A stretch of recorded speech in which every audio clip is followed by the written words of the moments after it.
Dari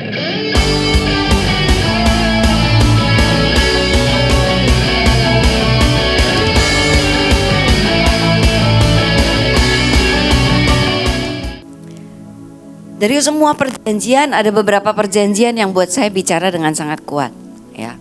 Salah satunya perjanjian garam. Ya. Kalau di Mahanai mungkin sudah latah ya, di mana tabur garam ya. Tapi saya berdoa saudara yang menaburkan garam mengerti arti sesungguhnya dalam perjanjian itu. Ya. Oke, salah satu yang saya mau angkat perjanjian garam. Perjanjian kasih setia. Kita lihat di 2 Samuel 7.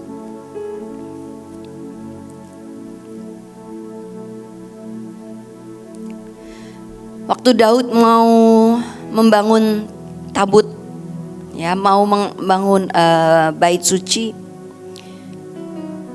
Tuhan kirim Nathan untuk berkata kepada Daud. Saya loncat ya langsung ke ayat 12. Apabila umurmu sudah genap dan engkau telah mendapat perhentian bersama-sama dengan nenek moyangmu, maka aku akan membangkitkan keturunanmu yang kemudian, anak kandungmu, dan aku akan mengokohkan kerajaannya. Ini perjanjian yang Tuhan buat dengan Daud. Di Alkitab tidak banyak disebut perjanjian garam. Yang disebut perjanjian garam adalah perjanjian yang Tuhan buat dengan Daud mengenai keturunannya. Ya, lanjut. Dialah yang akan mendirikan rumah bagi namaku, dan aku akan mengokohkan tahta kerajaannya untuk selama-lamanya. Aku akan menjadi bapaknya, dan ia akan menjadi anakku. Apabila ia melakukan kesalahan, maka aku akan menghukum dia dengan rotan yang dipakai orang dan dengan pukulan yang diberikan anak-anak manusia. Tetapi kasih setiaku tidak akan hilang daripadanya, seperti yang kuhilangkan daripada Saul, yang telah kujauhkan dari hadapanmu.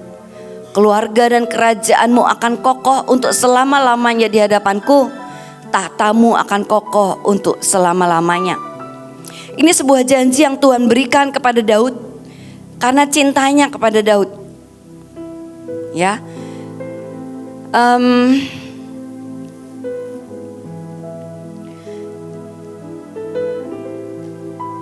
Yang menjadi perbedaan, kenapa dengan Daud berbeda dengan Saul? Ya, Tuhan berkata begini, kalau ke Daud dan keturunannya Tuhan menjadi bapak. Ada nggak mantan anak? Mantan bapak? Ada? Mau nggak mau, mengakui tidak mengakui, bapak ya bapak. Benih yang sudah turun ke anak itu sudah nggak bisa ditarik balik. Di Amerika pernikahan bisa dianul ya, dibatalkan seperti tidak pernah menikah. Tapi yang namanya benih yang sudah masuk itu nggak bisa ditarik. Jadi nggak ada mantan bapak, mantan anak itu nggak ada. Tapi dia tidak pernah mengatakan itu kepada Saul. Karena memang Saul bukan pilihan Tuhan. Dalam arti karena permintaan Israel maka Tuhan memberikan Saul. Ya. Nah, kita lihat lanjut.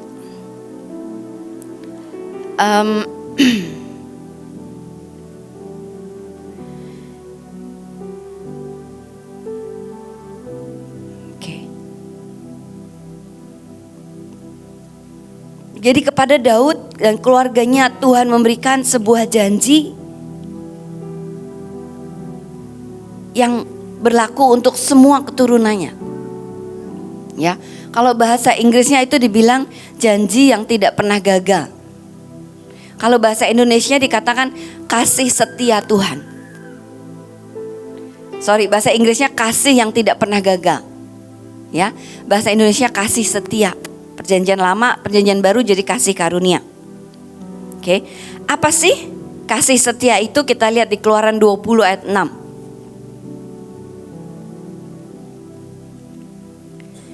Tetapi aku menunjukkan kasih setia kepada beribu-ribu orang, yaitu mereka yang mengasihi aku dan yang berpegang pada perintah-perintahku. kasih setia dari sisi Tuhan itu dia tidak akan pernah lupa. Dan itu gak pernah berhenti dan tidak pernah gagal. Walaupun ada syaratnya ya. Buat siapa? Buat yang mengasihi dan berpegang pada perintah. Itu di perjanjian lama. Pada waktu masuk perjanjian baru, Tuhan tahu nih, ya manusia kurang setia. Sehingga dia harus menyerahkan Yesus. Maka Alkitab berkata, kasih setia itu datang kepada kita melalui Yesus. Itu sebabnya pada waktu kita terima Yesus sebagai juru selamat, maka perjanjian kasih setia itu berlaku dalam hidup kita. Kenapa Alkitab berkata sekalipun kamu gak setia, aku tetap setia. Siapa sih yang bisa terus mengasihi Tuhan dan menuruti semua perintahnya? Siapa? Ada yang tidak pernah tidak taat? Ada? Gak ada ya. Tapi di dalam Kristus tiba-tiba dia mengikatkan hidup kita dengan yang namanya, ini profetik kita ya, kasih setia yang mengikat kita. Sehingga pada waktu kita tidak setia, pada waktu Tuhan bilang ampuni nak, enggak. Ampuni nak, kasih setia yang akan menarik kita dan mengingatkan kita, memampukan kita.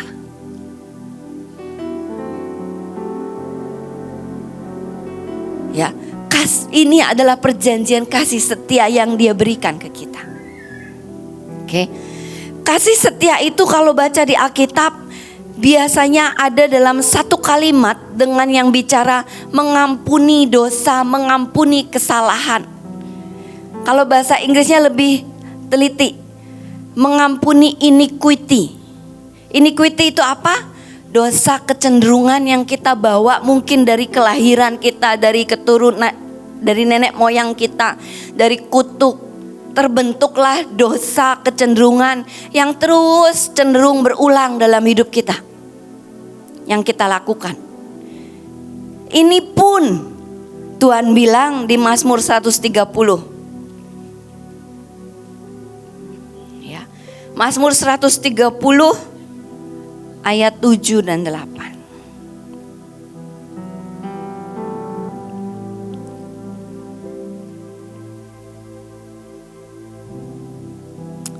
Sebentar, Mazmur 130.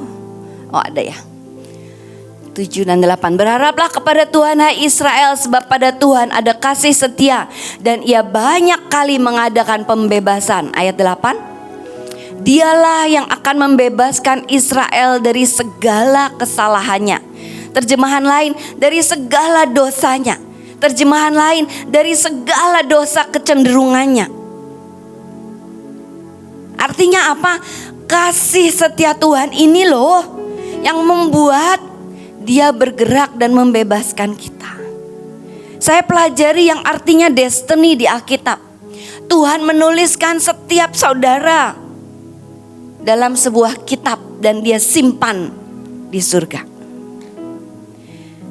Alkitab berkata dari awal sampai akhir baca. Kalau dia mendesain hidupmu begitu detail, dia juga Allah yang merekayasa dan memperlengkapi kita untuk mencapai, menggenapi seluruh destiny itu. Ya. Pertanyaannya, kenapa begitu banyak kita tidak nyampe? Belum nyampe. Karena kita tidak mengerti hukum kasih karunia ini. Sehingga seringkali kita memilih jalan pintas, kita memilih jalan yang gampang.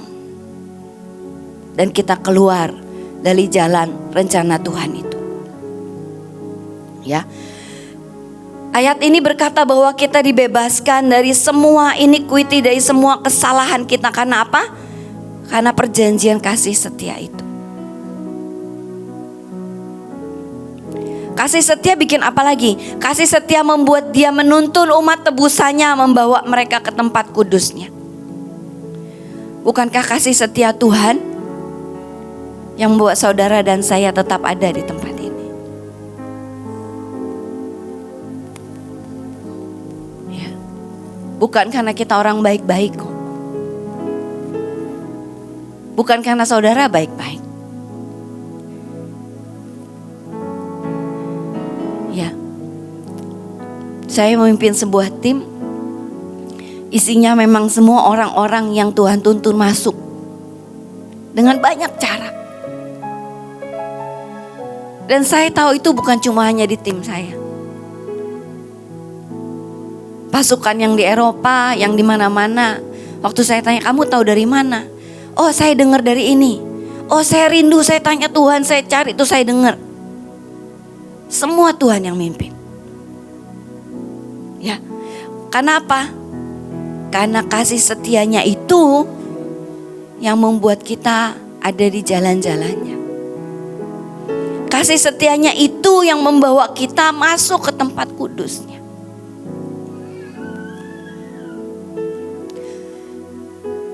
Kasih setianya itu juga yang berkata, aku ampuni semua kesalahanmu, tapi aku tetap Allah yang mendidik.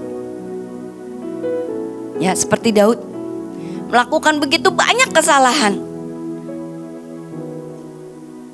Sadis. Makanya Daud waktu mau bangun bait Allah, Tuhan bilang, tanganmu terlalu berdarah. Tapi toh Daud adalah raja yang berkenan di hati Tuhan. Ditulis kapan? Ratusan tahun mungkin setelah dia mati.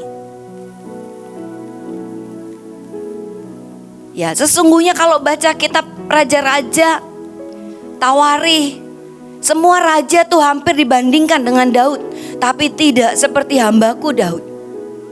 Tapi dia seperti Daud walaupun tidak melakukan ini. Perhatikan. Betapa Tuhan mencintai dan benar-benar dari sisi Tuhan dia pegang perjanjian kasih setia itu. Amsal 20 ayat 28.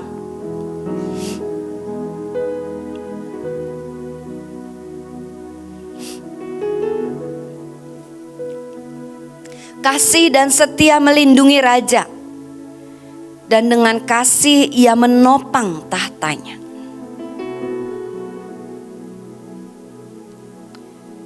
Jadi apa bedanya Daud dengan Saul?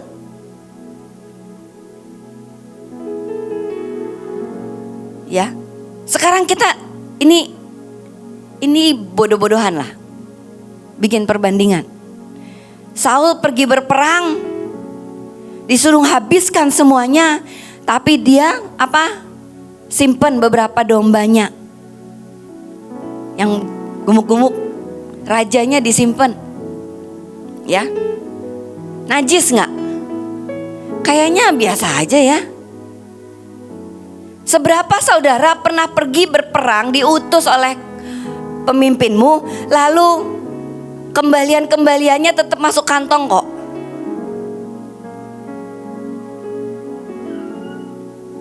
Atau pergi tugas, uang-uangnya sisanya tetap masuk kantong? Itu sama yang Saul buat sebetulnya. Tapi Daud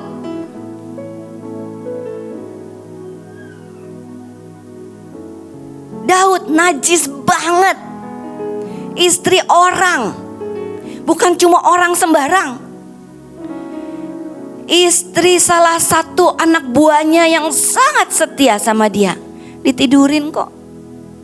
Dia bunuh laki-lakinya. Najis banget gak? Najis banget ya. Tapi kenapa sih Tuhan buang Saul, Tuhan tolak Saul, tapi Tuhan pegang Daud sampai keturunannya? Kenapa? Saya nggak tahu saudara pernah mempertanyakan itu atau enggak. Saya nemu satu ayat.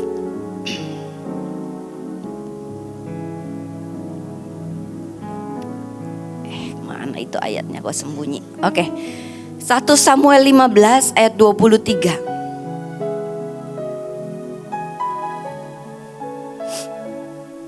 Sebab pendurhakaan adalah sama seperti dosa bertenung, dan kedegilan adalah sama seperti menyembah berhala dan terafim. Karena engkau telah menolak firman Tuhan, maka Ia telah menolak engkau sebagai raja. Kalau saya bicara begini, jangan salah artikan saya. Kalau gitu nanti berzina aja di depan. Tidak. Karena itu membuat Daud kehilangan semua kekuatan.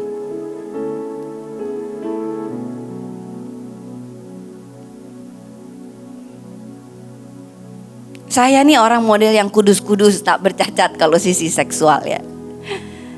Kadang saya mikir kok enak ya orang ini ya bermain-main sisi situ. Sampai satu hari ada bisikan bilang begini, emang lu mau lah? Terus saya mikir ya, enggak. Lah kan yang rugi kita sendiri ya. Kita bilang dosa yang lain di luar tubuh.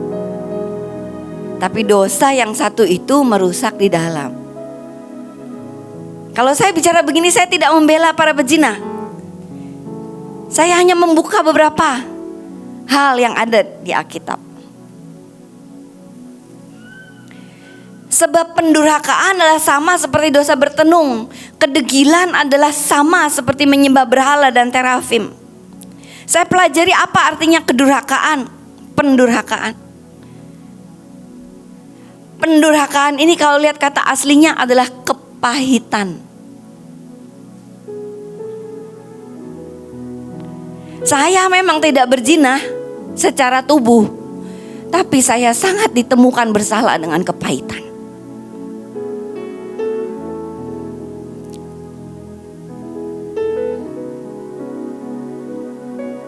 Saya ini lebih dosa putih, gak kelihatan.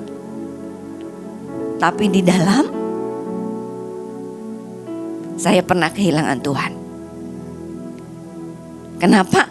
Karena saya mengizinkan kekecewaan, kemarahan, bahkan kepahitan tinggal terlalu lama dalam hidup saya. Ternyata itu salah satu yang membuat Saul kehilangan Tuhan.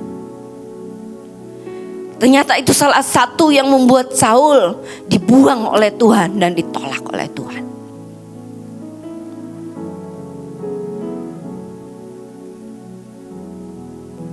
Kepahitan ternyata Alkitab berkata sama dengan dosa bertenung.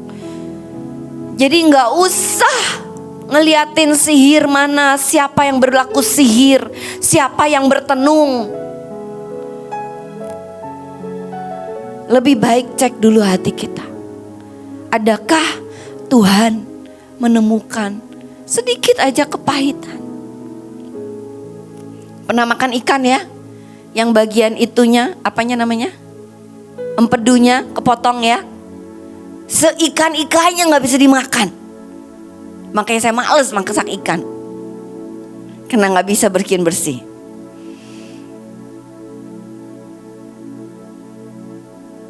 Jadi walaupun kita pikir cuma sama satu orang ini kok bu, yang lain saya mengasihi.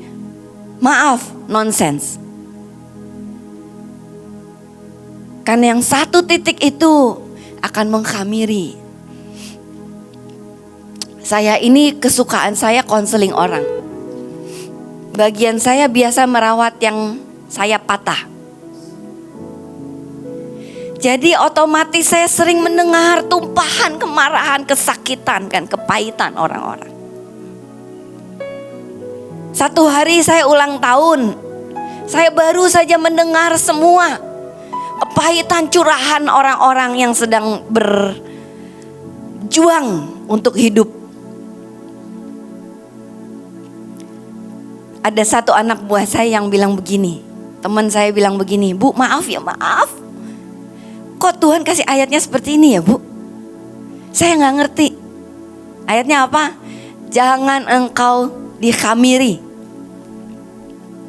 Saya kaget banget. Itu benar kayak ditampar. Karena saya tahu apa yang Tuhan sedang bilang. Kenapa?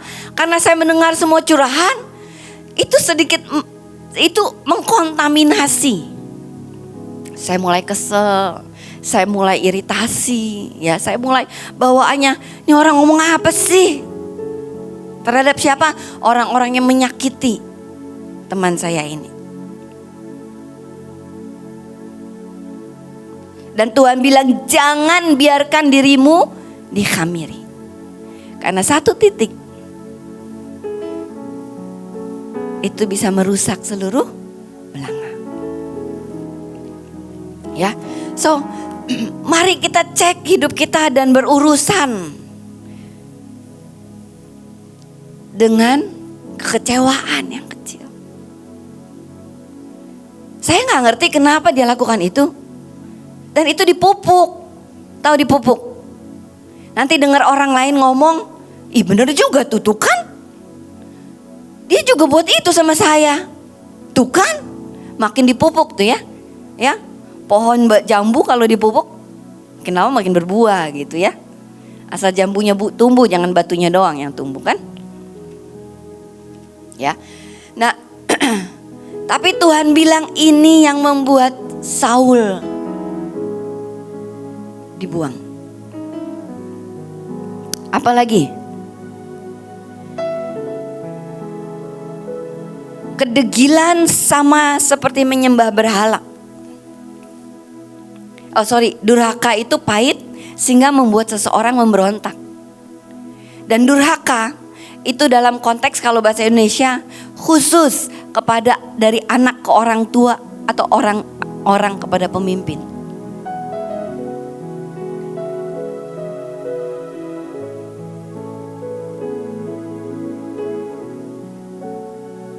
Ya.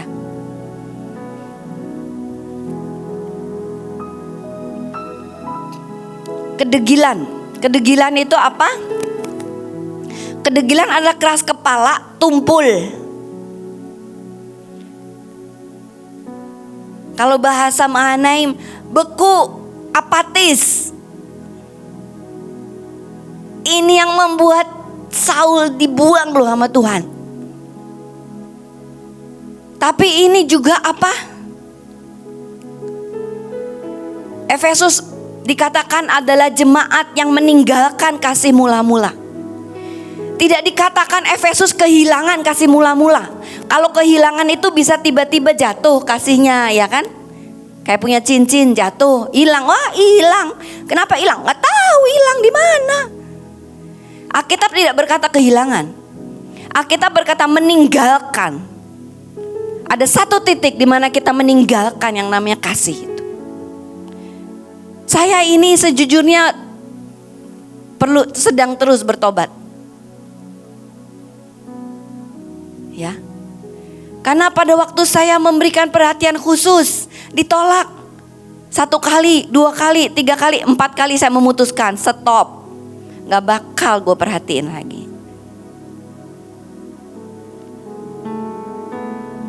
Dan yang jadi masalah, saya kehilangan rasa untuk semua. Dan saya berhenti memperhatikan semua.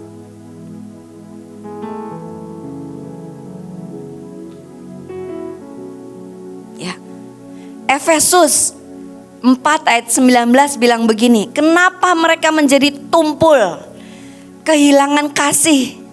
Ya. Perasaan mereka telah tumpul sehingga mereka menyerahkan diri kepada hawa nafsu dan mengerjakan dengan serakah segala macam kecemaran. Jadi yang membuat Saul ditolak oleh Tuhan itu bukan seperti yang Daud lakukan, berzina, bunuh. Tapi dia memilih kecemaran. Dia memilih hawa nafsunya. Ini bukan dosa yang bunuh orang berdarah-darah, enggak. Ini dosa yang kalau kamu datang ke tempat ini, engkau datang ke tempat ibadah dan engkau datang hanya karena rutin, itu termasuk kecemaran yang membuat hatimu tumpul. Ini adalah dosa yang pada saat engkau mengambil alat tarian dan engkau berkata iya kalau nggak dimarahin sama Cinike. Itu kecemaran. Daripada nanti berantem, statusku dong, pemimpin ya harus datang. Kecemaran.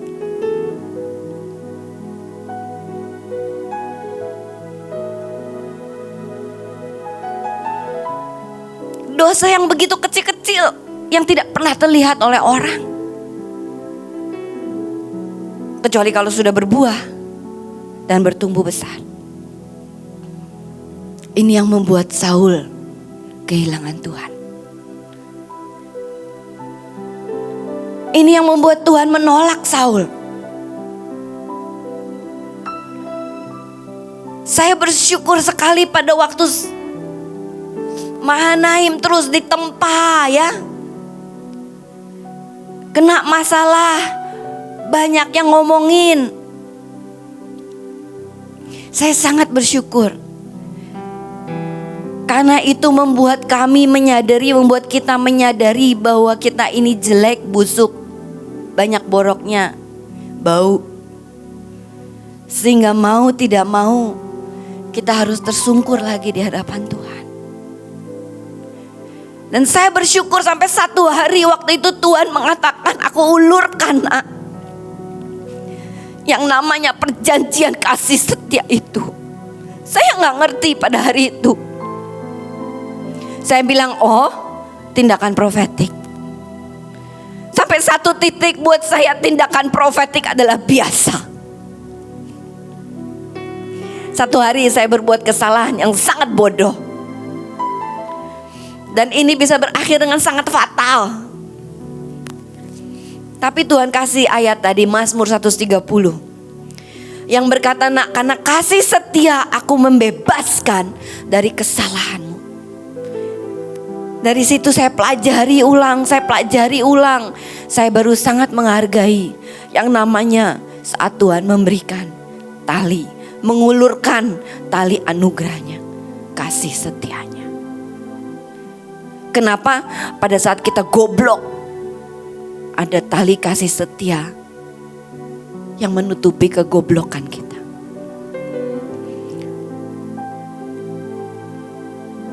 Apa yang membuat Daud beda dengan Saul? Karena Saul tidak pernah mengenali kedurhakaan yang ada di dalam dirinya. Karena Saul tidak pernah mengenali ketumpulan yang ada di dalam dirinya. Tapi Daud begitu ditegur, dia tersungkur. Begitu Tuhan bicara, dia tersungkur. Dan mengumumkan kesalahannya ke seluruh negeri.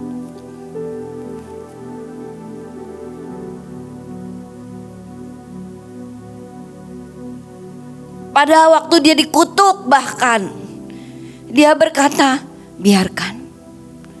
Kalau memang kutuk itu layak jatuh atas hidupku, itu akan jatuh. Tapi kalau Tuhan memandang tidak, itu tuh akan dilalukan. Dia sangat mengenal Allahnya. Dia sangat mengenal yang namanya kasih setia ini. Dia sangat mengenal kebobrokan dirinya. Dia sangat mengenal kejahatan dirinya. Dan dia yang berkata, Tuhan, ikatkan aku.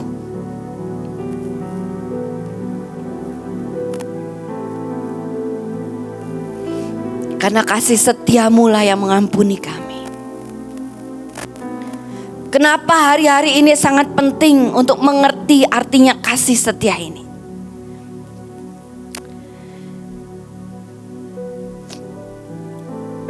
Oke, di Alkitab tidak banyak yang disebut kekejian, ya.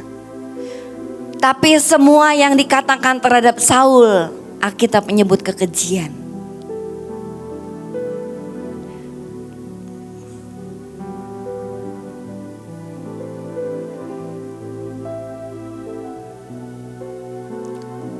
tidak setia, menyembah berhala. Walaupun ada juga penyimpangan seksual. Ya, kenapa saya angkat ini dan menyimpang kepada kekejian? Karena Daniel berkata, kita loncat ke Daniel 11 ayat 30 sampai 32. Kita tahu antikris sedang mempersiapkan jalan untuk siapa? Pembinasa keji. Waktu itu Pak Leo pernah bawakan bahwa pembinasa keji itu bukan bicara yang berdarah-darah saja. Tapi pembinasa keji itu bicara bahasa Inggrisnya kekejian yang memisahkan. Kekejian yang menciptakan kekosongan dan kesepian. Terpisah, terisolir dari yang lain. Ini yang sedang iblis lipat gandakan di akhir-akhir ini. Kenapa kedurhakaan semakin banyak? Kenapa semakin banyak anak buah yang marah sama pemimpin? Kenapa semakin banyak anak marah dan berontak terhadap orang tua? Karena ini yang sedang dilepaskan oleh iblis. Kita lihat di Daniel 11, 30, 32. Karena ini bicara tentang raja yang sedang mempersiapkan itu. Karena akan datang kapal-kapal orang Kitim melawan dia, sehingga hilanglah keberaniannya. Lalu pulanglah ia, si raja itu, dengan hati mendendam terhadap perjanjian kudus. Dan ia, si raja itu, akan bertindak. Setelah pulang kembali, ia akan menunjukkan perhatiannya kepada siapa? Mereka yang meninggalkan perjanjian kudus.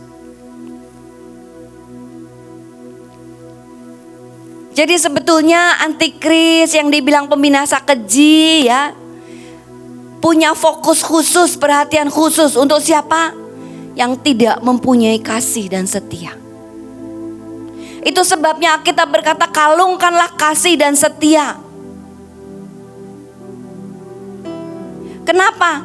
Karena di akhir hari-hari ini antikris, kedurhakaan itu yang sedang bekerja mengincar siapa?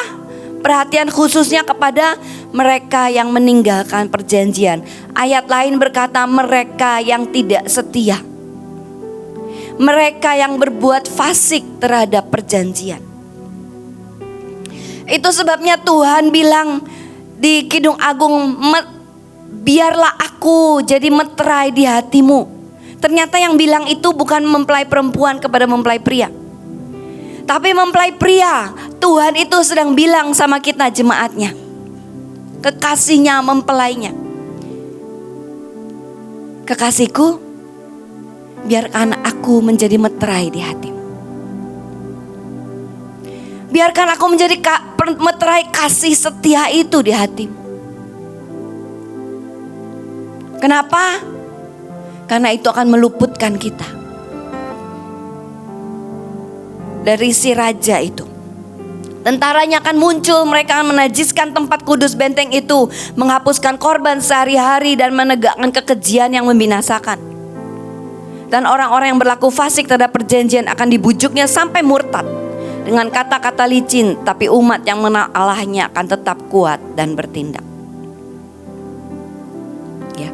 Di sini dikatakan bahwa dengan dia melepaskan kemarahan, pemberontakan, kedurhakaan, si raja ini sedang mencari, khusus memperhatikan.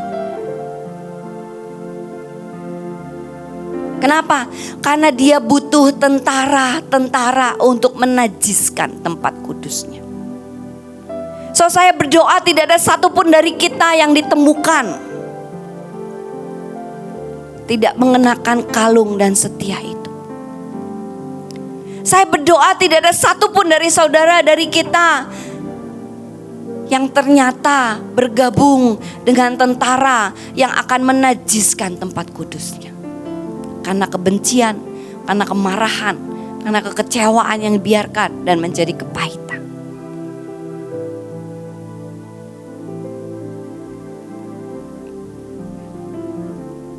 Saya berdoa tidak ada satupun dari kita yang ternyata sedang menegakkan, mempersiapkan jalan untuk si pembinasa keji itu berdiri.